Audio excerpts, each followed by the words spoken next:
કોઈ હોંભરે છે કે નહીં, પણ વિશ્વાસ રાખજો તમારી દરેક વાત માતાજી ભગવાન સાંભળે ને ભલે પછી સામે જવાબ ના હાલે તોય માની લેવાનું મારી વાત હોંભરે છે.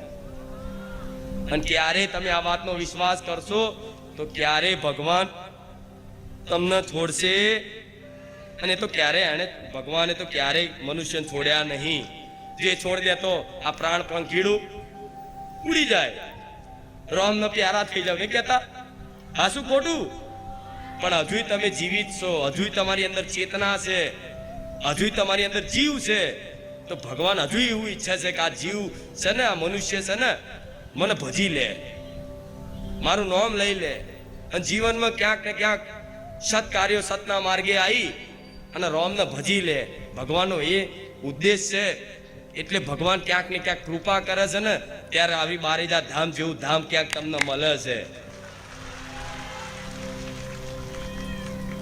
જોતામાં કોઈને પૂછો કે દુખી ક્યારથી, તો કે 5 વર્ષથી મારી દુખી છું.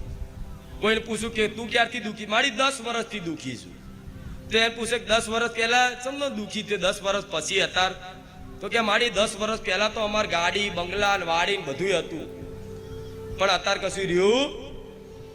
એટલે એ ગાડી બંગલા વાડીને સુખ માનતો હતો, એ સુખ માનતો હતો. પણ એ પહેલાનું વિચારો, જ્યારે ગાડી બંગલો બધું હતું, સુખ તમને લાગતું હતું કે સુખી હતો, ત્યારે એક સમયગાળામાં તમે દુખી હતા.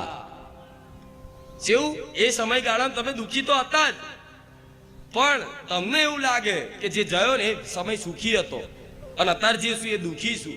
પણ હું માતા એવું કહીશ કે અત્યારે જે સમય તમે ભોગવો છો ને, જે સમય પર આધારિત છો ને, એ સમય ખરેખરમાં જો જોવા જાવ ને તો તમે સુખી જ છો, તમે તમારા મનથી દુખી થાવ છો.